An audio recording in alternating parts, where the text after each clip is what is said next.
सतलोक में जाने के लिए कौन कौन तैयार हो पाएगा, कितनी आत्माएं तैयार हो रही हैं, वो हिसार की छोटी जेल में बैठ के रिहर्सल देख रहा है आप और हमारी।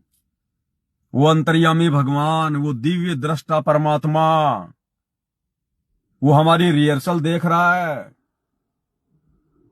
कि ये आत्माएं काल के जाल से निकल भी पाएंगी या नहीं निकल पाएंगी।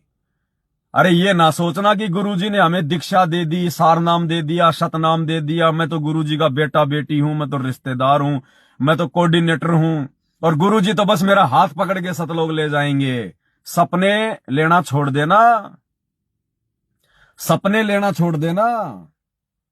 इस परमात्मा का एक नियम है, एक विधान है, काल के साथ एग्रीमेंट है। ये उस एग्रीमेंट के अनुसार ही आत्माओं को यहां से पार करेगा। तो परमात्मा देख रहा है कि ये आत्माएं त्रिकुटी की परीक्षा में पार होने के योग्य बनी है या नहीं बनी है। अरे जिस समय तक इस संसार को पता चलेगा कि सतगुरु रामपाल जी ही वो कल की भगवान है जिसको दुनिया यूट्यूब पे ढूंढ रही है, तब तक तो ये भगवान अपना 90% काम पूरा कर चुका होगा।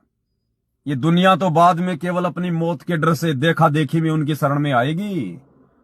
अरे 2028 के बाद आने वाले दुनिया वालों का मौका नहीं लगने वाला। अगर इस भक्ति मार्ग में कोई सफल होगा, यदि कोई परमात्मा के सतलोक वाले विमान में बैठने के योग्य बनेगा, नोट कर लेना भाई और बहनों, सबसे पहले तो उन आत्माओं का नंबर है जो आत्माएं गुरुदेव की इस परीक्षा में पास हो जाएंगी। जो परीक्षा वो हिसार जेल में बैठ के ले रहा है, तो सबसे पहले तो उन आत्माओं का नंबर है जो 1994 से 2014 तक गुरुजी की शरण में आई है। उसके बाद में 2014 के बाद से जो ये डीवीडी से नाम दीक्षा दी जा रही है और वर्तमान समय तक 2028 तक, जब तक गुरुदेव भगवान बाहर नहीं आएंगे, तब तक जितनी भी आत्माएं जुड़ी हैं उन आत्माओं को भी थोड़ा थोड़ा मौका है, ज्यादा मौका नहीं है। 2014 के बाद से जुड़ी हुई आत्माओं को विशेष मौका नहीं है। विशेष मौका 1994 से 2014 से पहले पहले जुड़ी हुई आत्माओं को है। और उसके बाद यदि किसी को मौका मिलेगा तो 1994 से लेकर 2014 तक जितनी भी आत्माएं जुड़ी है, उनके घरों में जो बच्चे पैदा होंगे, उनके घरों में जो बच्चे पैदा होंगे, वो सतलोक से आई हुई आत्माएं होंगी, मिनी सतलोक से आई हुई आत्माएं, जिनकी पिछले जन्मों की भक्ति शेष थी, अधूरी थी, उन आत्माओं को मौका मिलेगा। और 2014 से जब तक गुरुजी हिसार जेल से बाहर नहीं आते हैं, जितनी भी आत्माएं इन फर्जी सतलोक आश्रमों में जा जाके नाम दीक्षा ले रही हैं, या ऑनलाइन नाम दीक्षा ले रही हैं, या संकल्प नाम दीक्षा लेके भक्ति कर रही हैं, इन आत्माओं को भाई विशेष मर्यादाओं की जरूरत है, विशेष मर्यादाओं की जरूरत है। ये आत्माएं अगर झटके खाती रहेंगी, कभी आश्रमों में, कभी साथ संगति में, कभी आश्रमों में, कभी साथ संगति में, तो परमात्मा इनको तो सहज में आउट कर देगा कि निकलो बाहर, तुम तो वैसे फालतू के आदमी हो। तो यदि आपने संकल्प ले रखा है या 2014 के बाद में दीक्षा ली है, आप लोगों को तो भैया बिल्कुल ज्ञान को आधार बना के, और जो धर्म का जो पाड़ा है, जो सत्य का जो पाड़ा है, साथ संगति, उससे भैया चिपक के रहना पड़ेगा, नहीं तो मौका नहीं है, ध्यान रख लेना। ये बाकी दुनिया आए दिन लाखों की संख्या में मर रही है। अरे भगवान धरती पे कलयुग की बिचली पीढ़ी, मोक्ष का प्राइम टाइम, और लाखों लोग दुनिया में रोजाना मर रहे हैं, उनको पता भी नहीं है कौन संत रामपाल जी, कौन भगवान। तो इससे आप आइडिया लगा सकते हो, ये परमात्मा केवल अपने चुनिंदा आत्माओं के लिए आया है, बाकी दुनिया की भीड़ के लिए नहीं आया। वरना ये तो समर्थ परमात्मा है। ये चाहे तो एक ही दिन में दुनिया के सभी इंसानों के मोबाइलों में, टीवी चैनलों में ये सत्संग चलने लग जाएंगे, ना चाहते हुए भी। जैसे आप लोगों की इच्छा नहीं है, लेकिन उसके बाद भी दुनिया भर के अश्लील वीडियो आपके मोबाइल में आने लग जाते हैं, दुनिया भर की ऐड बीच बीच में आने लग जाती हैं। क्या ये भगवान ये समर्थ परमात्मा जिसने सोशल मीडिया दी है, ये विज्ञान दी है, क्या ये परमात्मा अपनी समर्थता से ये दुनिया भर के लोगों की वीडियो में, टीवी चैनलों में, क्या ये परमात्मा अपने सत्संग नहीं चला सकता? क्या ये परमात्मा उन आत्माओं में सत्य प्रेरणा करके अपने भक्ति मार्ग से उनको जोड़ नहीं सकता? इनके लिए तो 1 सेकंड का काम, 1 सेकंड का काम दुनिया रोती हुई आएगी। अरे जब ये दुनिया भर के छोटे मोटे जादू जंत्र मंत्र करने वाले बाबा बंगाली, ये लोग एक वशीकरण के माध्यम से और दुनिया वालों को अपने वश में कर लेते हैं कि मन चाहा प्यार, आप जिसको प्यार करते हैं लेकिन वो आपसे प्यार नहीं करती, आप हमारे से उसका इलाज करवाइए, मन चाहा प्यार जो है आप उसको प्राप्त कीजिए। तो ये क्या करते हैं? वशीकरण एक मंत्र होता है, जंत्र मंत्र होता है, ये लोग उसका जो है प्रयोग करते हैं और सामने वाले की या सामने वाले का लड़का या जो है वो लड़की के प्रति मोह पैदा कर देते हैं। एक आध्यात्मिक शक्ति है ये।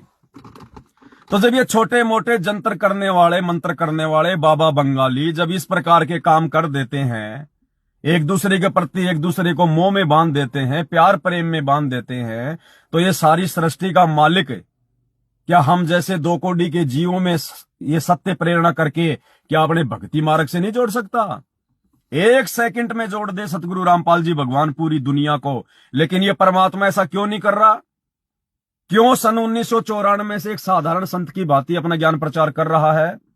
दिन रात परमात्मा चिल्ला चिल्ला के सत्संग कर रहा है, आंखें उन्होंने अपनी काली कर ली।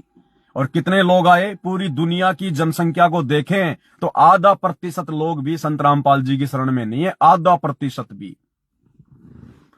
इसका मतलब ये समर्थ परमात्मा जबरदस्ती नहीं करेगा, ये पूरी दुनिया का सौदा करने के लिए नहीं आया, ये पूरी दुनिया को पार करने के लिए नहीं आया, ये केवल अपनी विशेष आत्माओं को सतलोक ले जाने के लिए आया है।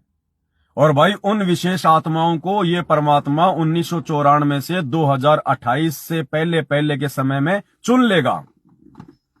यानी 2028 जो युग परिवर्तन का समय है,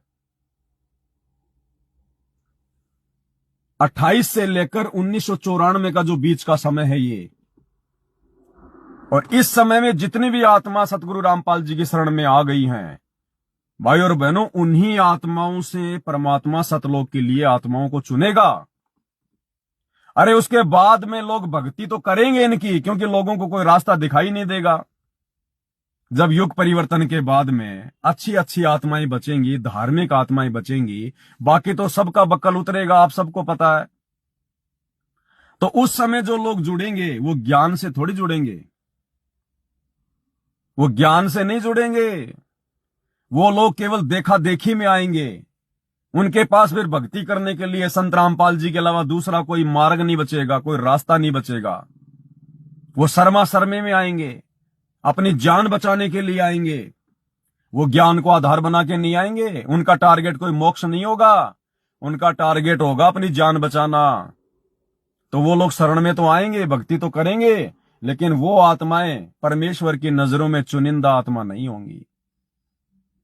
मैं फिर से कहता हूं, चुनिंदा आत्माएं 1994 से 2028 तक। उसके बाद इन्हीं आत्माओं के घरों में जो बच्चे पैदा होंगे वो मिनी सतलोक से परमेश्वर की आत्माएं आएंगी, और वो आत्माएं भी उसी समय पार होंगी जब गुरुजी के रहते सहते वो उनसे उपदेश ले लेंगी। और यदि आजीवन मर्यादा में रहेंगी, एक भी दफा नामखंड नहीं करेंगी, तो ही वे आत्मा सतलोक जा पाएंगी। अन्यथा गुरुजी के एक बार धरती से सतलोक जाने के बाद आत्माएं यहां से पार हो जाएंगी, सपन भी मत लेना, सौपन भी। अगर ऐसा होता तो इस भगवान को धरती पे आने की आवश्यकता कहां थी? अरे ये काम तो परमात्मा सतलोक में बैठा बैठा भी कर सकता था। क्या ये इतना समर्थ नहीं है? अरे जब ये सतलोक में बैठा बैठा 21 ब्रह्मांड को और असंख्य आत्माओं को यदि सतलोक से बैठा बैठा विमान की तरह यहां भेज सकता है, क्या परमात्मा खुद छोड़ने आया था क्या? काल और दुर्गा को श्राप दे दिया, उसके वचन से 21 ब्रह्मांड एक विमान की तरह सतलोक से टूटकर 16 संकोश की दूरी पे आके टिक गए। तो क्या ये परमात्मा सतलोक में बैठा बैठा यहां की आत्माओं को ऊपर नहीं ले सकता? ले सकता है, समर्थ है। फिर नीचे क्यों आया?